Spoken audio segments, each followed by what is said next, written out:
Hello and welcome to Jimmy's Three Things. Today on the show, we're going to see how far back in time we have to go to find a call worse than the one Angel Hernandez made in the Astros-Rangers game. We have an interesting kind of odd update from an Athletic article about the minor league system and what's going on over there. All the minor leagues are being bought up by one company. And then a little insight into my hobby, which is finding twin pitches. I found a good one the other day in a session where I was searching for twin pitches. I'm going to take a sip of my coffee and then we will start. All right, thank you very much for joining. As I said, it's Jimmy's Three Things, and we are with the Dan Patrick Network now. So if you're tuning in on that new RSS feed, iHeart podcast, thank you very much for joining. My name is Jimmy. This is a Talkin Baseball episode. There's a series that I run on the Talkin Baseball YouTube channel. So if you want any of the visuals, you can head there, or you can listen on the podcast once a week. Deep dives or shallow dives, whatever I want to do. 3 topics that I think I'm interested in and I want to spend some time. I fiddle around on my computer so you can see my screen, you can see my searching, and then I talk out loud, and it's kind of just like you guys, we're all here together, a little intimate session. I'm very bad at math. That's something you need to know. And sometimes I talk fast and I mess up my words. I'm not, a professional. I'm not Conan on Hot Ones. That was incredible what he did. Anyway, let's get into it. The first one. So, over the weekend, we had these 3 missed calls by Angel Hernandez in the Texas and Astros game that were incredible. Just absolutely incredible missed calls, 3 in a row and 1 at bat outside. Righty pitcher, righty batter, outside pitch with break. Got the first call. Gets the second call, says, I guess I'll just stay out there. Boom. Gets the third. And that third one is incredibly outside. Actually, thanks to umpire auditor, we know that it was 6.78 inches outside, which is the largest miss in umpire auditor history. Unbelievable. Shout out to Maddie Mass, who does the morning show with me. Someone, or I'll shout them out. Adam Samuel said, I need someone to overlay Anthony Rizzo in the batter's box for that last pitch because I'm convinced that last pitch would have hit him, and Angel called it a strike. And Maddie Mass, producer here, well, he's more than a producer, but he produces the morning show and does a lot for us, made the edit on Twitter. And it was close. Might have hit him. I think Rizzo stood closer to that at times and gotten hit by a pitch. Get the Framber at bat, maybe that's one he took. But so just a bad call. So I wanted to go to Baseball Savant and see if that's the worst call on a ball on that side of the plate, that far off the plate this season. So first, I tried to find if we have the coordinates for plate X and plate Z. That's what they use. And someone on Reddit, Jay Remsky, 3 years ago, said, what are the plate coordinates for the strike zone? And then he says, I sampled data from StatCast, only included pitches in the zone, and found the coordinates to be the following. So he has, if the pitch is more than negative 0.8 and less than 0.8, that's off the zone left and right. So I guess that means from the dead center of the plate, we're going an eighth of 0.8 away, both sides.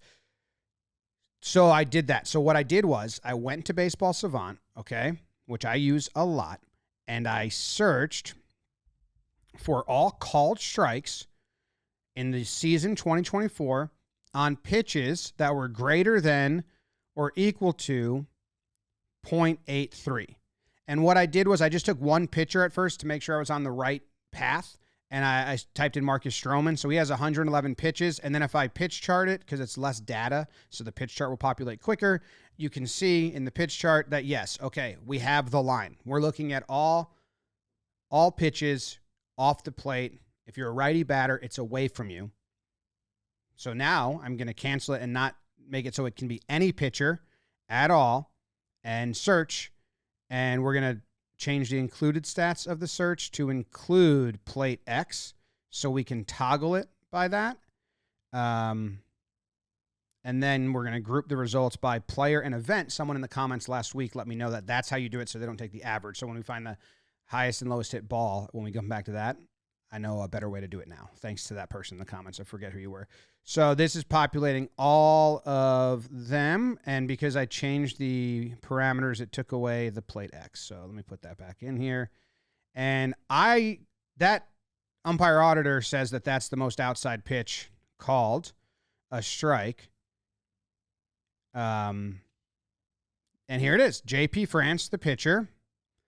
And this has as 1.4. So I don't know what 1.4 is. I don't know what that measurement is. But yeah, there it is. That's the Angel Hernandez one. I'd be happy with that, especially with the bases loaded and 1 out. Bases loaded, 1 out. So that's the most this season by a good amount. The next is, oh, look, this is the same game. So the second one comes from a different game, but then the third and the fourth come from the same game that Angel Hernandez made all those calls, but a different at-bats because Dane Dunning, the pitcher for the Rangers, saw what Angel was doing and was like, I'll do that. So in the bottom, he got one first in the third inning. So here's Angel again in the same game to Altuve. This wasn't that viral at-bat. This was a different one. Oh, and we're toggling, and we're waiting, and it's loading. I'll just load another one while we're here. And then this was the 5th inning. Here's Jose Altuve with a 1-0 count. Oh, it's good to have you back in the booth. Okay. I know you watch every game. So Angel has... 1-0 the count to Yiner Diaz. So Angel has won 3 of the top 4 this season off the plate that way. And then... here's one, Ronald Blanco, also Texas, Houston series. So someone, also Wyatt Langford. Isn't that the JP France one is Wyatt Langford? Okay. That's interesting. So same stadium, or no, did they play like a home and away, like 2 games? 3 innings. Tonight, 9 innings. Yeah, this is different stadium. Oh, wow. Different stadium, but same 2 teams. Same batter, though.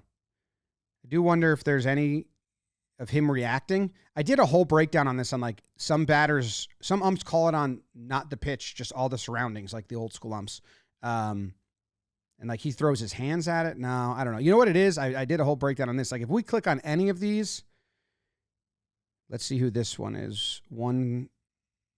This is Boston. Cole Irvin on the bump. I'm going to guess they're all righty pitchers, righty batters. Oh, lefty pitcher. Wrong. Instantly wrong. Pablo Reyes, second base tonight, hitting out of 6th spot, hitting. I mean,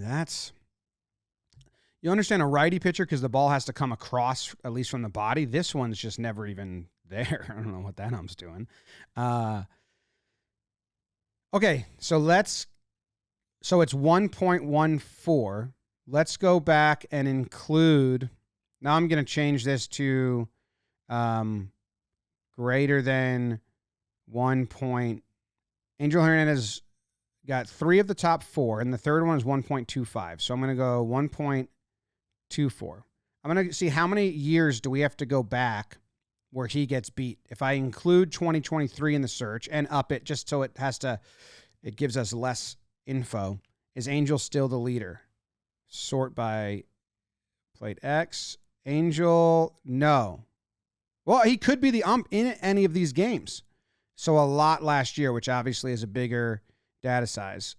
Now, what I'm interested in is when I click these videos, the majority, I would guess, are righty pitcher, righty batter, and the umpire his head is set up way on the inside corner, giving himself a weird angle. And I'm wrong already. The first 3 are lefty pitchers. So I've been wrong every time I've said that. But let's see the umpire thing.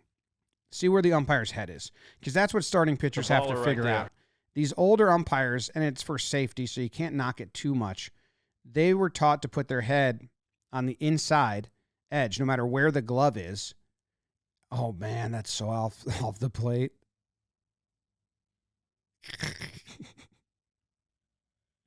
Let's see another one. Well, anyway, Angels is still the worst, the 1.4. It still beats that one. Let's see if it beats the next 2. from last year. So how many years do we have to go back? Because the umpire auditor said in its history. So is it going to be every year? It's the worst in the last 10 years of collecting video of these instances? Is that what we're saying? No fucking... Oh, is this the same ump as the Red Sox series? I think it is.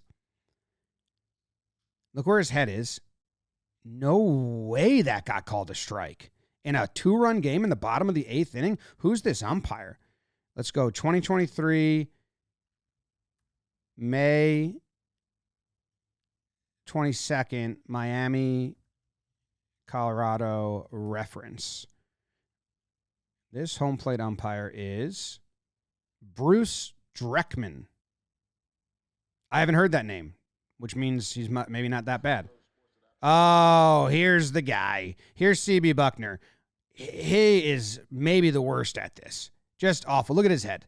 It's nowhere close. He doesn't even like try to tilt his head to track the ball, to get on the same angle as the ball, to move with the catcher. I did a video on, was it Tom Payne or was it Hoberg, who had a perfect game in the World Series? He moves his head with the catcher so we can see the path of the ball, where it's coming from. This is a breaking ball from a lefty, so the closest it is to the strike zone is at the very end, and it's still not over the plate. And it looks like Buckner's not even looking at it. That's disappointing. All right, so if I go to last year, JP France, the pitch is still the longest.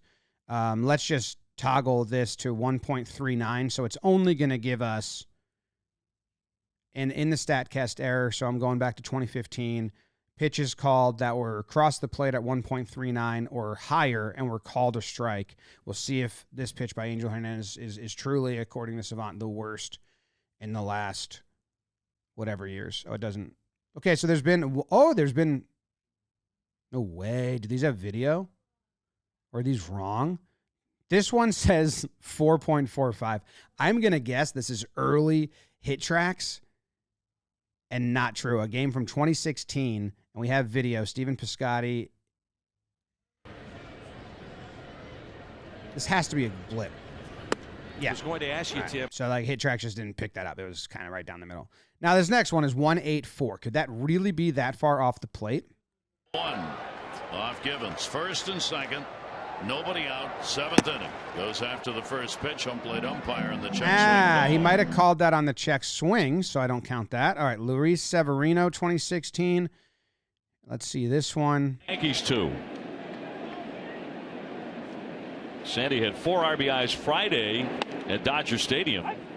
So I think we can't count 2016. Maybe we can count 2017. All the 2016 ones are like this. The StatCast is wrong. It's clearly not picking it up right. 2017, Julio Teheran. Let's see what he's got. How bad was this call? But dating back to that second game in New York where the Braves won. Right down the middle. 2021. This is my last hope, and then I'm getting out of here. Because all these are they're just wrong numbers. They should probably change that on Baseball Savant or something. Although, who else is doing this exercise besides me? Not sure about the advanced stats there with Earl Weaver. Oh, no way. But he believes. No way. Okay, this is the worst one we've had. That is incredible. So who is this? This is Trey Mancini is at the plate. Buck Farmer is the pitcher. It's a 5-1 game in the 8th with 2 on. And this pitch, no way. Look at the ump's head. You can't even see it. He's so far off the plate on the right side. Oh, that's crazy. What umpire is this? Is he still umping? Baltimore and Detroit. Baltimore, Detroit. Reference. Head umpire. Ramon De Jesus. He's still umpiring. Oh, that is worse than Angels. By far, that's worse than Angels. How does that happen? Good for you, Angel. He was worse. 2020. This might have accurate tracking. Because I believe they switched all to Eagle Eye at some point in 2020 or some point. They switched all the data tracking stuff in the stadiums. This is our guy Brault pitching. I don't know. 2-0 pitch. So old school umpires are going to expand the zone there a little bit. That's just not a strike. You know, I was watching last night. I'm going to find out who this umpire is. Pitt and KC. I was watching the quad box last night. MLB TV has their MLB, I don't even know what they call it, but it's like Red Zone where you can watch 4 games at once. This umpire in this game was Ed Hickok. So the bad news is we're not running into just one name. I think it would be better if it was just one name. But I was watching the 4 games at a time last night on MLB Extra Innings or whatever the hell it's called. And at one point, Corbin Carroll's up, and they call a strike just way high, and they call it a strike, and Torey Lovell's in the dugout like this. And then in the bottom right, the pitch at the same time it might have been the A's game. Sonny Gray was pitching against the A's. He gets a call that's below, and they call it a strike. And it was like 2 out of the 4 games they were showing, the 2 pitches at the same time were called incorrectly, and they were getting frustrated. And I was thinking, push is going to come to shove here. I know at AAA they're practicing the automatic ball system, and players like the system where they get to challenge it first. There's a video of Paul Skeens challenging it, if I can find that. Skeens challenge pitch. Is that going to come up? And yeah, here it is. So he's a 2-2 count with 2 outs and 2 on, and the ump calls out a ball, and he taps his head immediately. So the umpire taps his head. And then they go to challenge it, and in like 4 seconds, it comes up on the big screen, and yep, he got the corner. It's a strike. It's strike 3. The inning's over. Simple as that. That's a good system. I like that system. My only concern is you got to graduate a ton of umps from AAA that have been using this system and understand that strike zone, because the umpires that have been in the league for so long, they're calling a different strike zone. So if they change to this system and have the automatic ball tracking system, and the umpires call it, and then, but for egregious ones, the pitcher and catcher, they have 2 seconds to challenge it. It's going to be so sloppy because so many of these umps call a different strike zone, and just quite frankly, a bad strike zone because of their head placement. On the inside corner, the outside is just an absolute mess. And you'll see it. Watch CB Buckner ump, watch Angel ump. Their heads just aren't in the right place to make the call, which I think is a safety concern. Let's end this segment real quick by just finding the worst on the other side of the plate this season. So plate X and plate Z, I'm going to say. And then we're going to say called strike, but we're going to clear this so it's just this season. And I want to find the worst. So we know that Angel Hernandez, the JP France pitch to Wyatt Langford, is the worst on the first base side of the plate, way outside. What's the worst on the other side? Is it a lefty batter where the umpire has his head on that side of the plate? That would be my guess. This pitch by Kyle Hendricks on April 5th versus the Dodgers, and this was minus 1.23 to Gavin Lux. Excuse my hiccups. Hitters trying to do off of him, read that, and just focus on the fundamentals. Oh, that doesn't look as egregious. I guess it's not 1.4. I think it's off, but it does have late break to it. Yeah, it's pretty off. But because the movement goes that way, it's not as egregious in my humble opinion. Okay, let's see if we can toggle the highest pitch called a strike this season. Is this going to be the highest or the lowest? This is the lowest pitch called a strike this season. Tristan McKenzie threw it. Now, this also depends on the batter, right? So the batter is Ty France. I was expecting someone short, you know. Lowest pitch called a strike. A lot stronger as well. Wow. Ooh, I don't think that's called on the swing either. The announcer just goes, wow. Yeah, I wonder where that crosses the plate. There. No way to really know. As well. Wow. And the highest pitch called a strike. On April 7th, Daniel Palencia is the pitcher, and James Outman. Damn, Dodgers, both sides of this one. Is that the same game? No, this was the same game as the pitch off the plate to Lux. That's at the elbow. Seems pretty high. Who's this umpire? Because he has 2. So I feel like that's bad. He has the most off the plate. No. But this crew does. Who is this? Dodgers, Chicago Cubs. So it was 2 umpires in this crew have the 2 worst, which isn't good. And this umpire crew behind home plate, Eric Backus, Tom Hannon, Laz Diaz, and Estabrook. So that crew. All right, so there you go. That's topic number 1. Angel Hernandez has the worst call since 2020, I believe, if we're checking the actual data, and it was really bad. And umpires, I'm worried about them when the new system comes in, which I'm excited for, but I think you got to graduate a ton of umps or like retrain some of these umps to understand the difference of the strike zone. Because if the umps in AAA are probably adjusting their zone so they don't miss and get publicly called out by everyone, and the umps at major league level haven't been doing that. So when they do transition, the spring training where they do that is going to be an absolute mess. All right, moving on. There was this article on The Athletic that I'll just briefly touch on because I found it interesting, and I don't really understand it because the article by Chad Jennings, Evan Drellick, and Sam Blum on theathletic.com. So go there if you want to read the whole thing.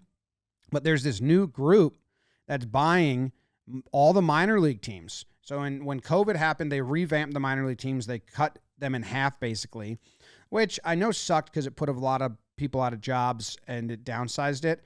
But in the end, I do kind of think it was good because they were paying and treating these players nothing and treating them like shit and feeding them a pipe dream that they were going to be big leaguers when there was too many of them. It was impossible. So with the consolidated minor leagues, at least in my positive thought process, they can pay them better, which they're unionized now. They're getting better pay. They can treat them better because there's less being sold the pipe dream.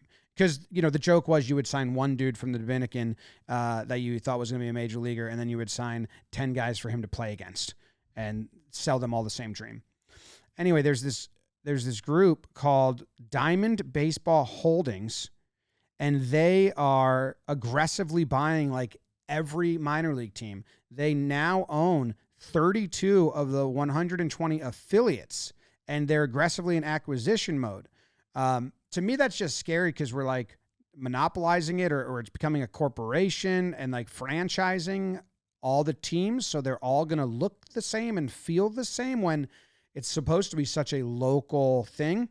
But the article does go on to say that they keep all the local staff. They keep all the GMs. They change some town names. They change some team names from like the affiliate club to actually something that serves that town and that city.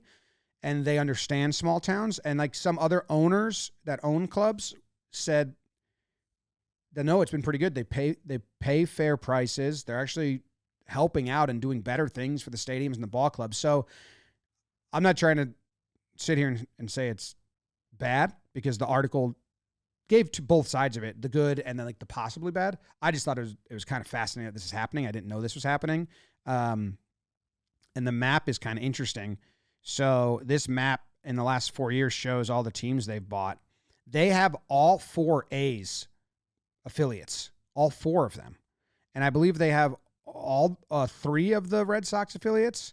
It was a very mom and pop business, and now it's not. So they really went to the South first. It looks like they started with a lot of the minor leagues in the South and the Yankees. And then they're just continuing to go.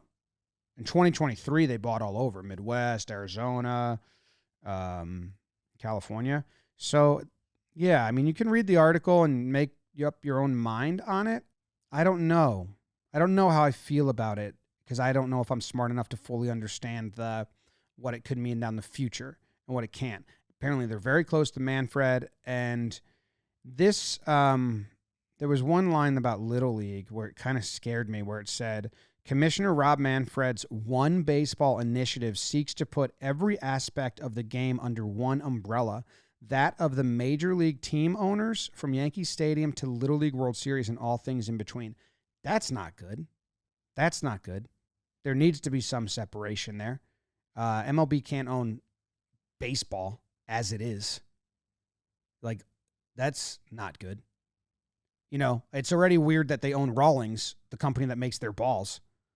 I don't like that because we've seen what happened 2019. 2019 kind of ruined baseball because everyone just believed in 3 true outcome then. It is good. You can hit homers. And then, thankfully, we're back to a better state of play, in my opinion, right now. So, I don't know. If you guys have thoughts on this or just give me some more insight and info, like maybe it's good. Maybe they're helping and they're cleaning it up and not letting bad owners run it because they are caring. But it just seems weird that one group would own all the minor league teams. You know? Isn't that what people are scared about with the news when like every newscaster saying the same shit just because like it's just like I don't know. So I read the article. I'll read comments and all that, read more, but I don't know, kind of weirded me out. All right, a quick aside before we go to the third topic from our book, Tales from the Dugout by Tim Haggerty. I'm going to flip to a random page. We're going to do page number 120 right here. And this is an uplifting tale. Tall Jersey City first baseman George Merritt lifted short Newark base runner Jim Cockman on July 4th, 1907, and dropped him in the baseline between first and second during a Class A Eastern League game. Merritt then got the ball and tagged Cockman before he could get back to the base. The umpire missed Merritt's move and called Cockman out. That's some schoolyard shit. So the first baseman just picked him up off the bag and threw him on the ground and then tagged him. You're off the bag. Take that, Cockman. Merritt got you. All right, the third thing, twin pitches. I've tweeted about this a lot, but I don't think some of you might not know. I do this hunt when I'm bored on Baseball Reference. It's kind of like when editing is my hobby and baseball deep dive into stats is my hobby, but I need to take a break because it's also my job now. So like I've had to find other avenues that are like, this is my hobby time and this is my job time. So this isn't a sponsored segment. I rarely share it, but I hunt for twin pitches that are called something different on Baseball Savant. So the release point has to be the same. The plate X has to be the same. The break on the pitch has to be the same. And then I need them to have been thrown in the same venue, so the camera angle's the same, and not put in play so we get to see the full flight of the pitch. Lot of things going on, and then I need them to be called something different. So right here you have Mitch Keller's cutter and Lambert's slider. Same pitch. One's 89, one's 90, so I do allow some wiggle room on all of those. They don't have to be exact, but, you know, same release point, so the pitchers have to be similar heights or their release point is the same. Same ball flight and break, but that is Mitch Keller's cutter and Lambert's slider. And I've always found this interesting. I've done changeups and fastballs, sliders and curves. This is Lambert's slider and Bird's cutter. So Lambert has a lot of twin pitchers. Just the same pitch, you know? Look at that. I mean, that's a really good one, huh? I got the overlay here. It's the same pitch. They call them different things. Could be in their head, could be in their grip, could be in their release. Could be just what they have to tell themselves. Here's Bauman's slider and Darvish's cutter. Same pitch. This is Descalfani's slider and Anderson's cutter. Little different release on these ones. One's a little lower, so it wasn't exact. But yeah, they call them different names. So that's just a little thing into my twin pitches that I search every now and then. If I find more, I'll do it. I just usually hone in on like one height and then break. But I'll find some changeups and fastballs, changeups and two seams that are the same exact thing but called different. Changeup makes sense because it's in relation to other pitches. The cutter, slider, they're all the same. We're confusing people out here. Thank you for tuning in to Jimmy's Three Things. If you enjoyed this, subscribe to the channel. Leave a comment on if you have a deep dive you want me to go into. If there's a player on your team or something you're like, is this happening more to my team than other teams? Please suggest away. Thank you very much. Thank you to Dan Patrick Show. Thank you to iHeart Podcast. See you later. Goodbye. Farewell. Auf Wiedersehen. See ya.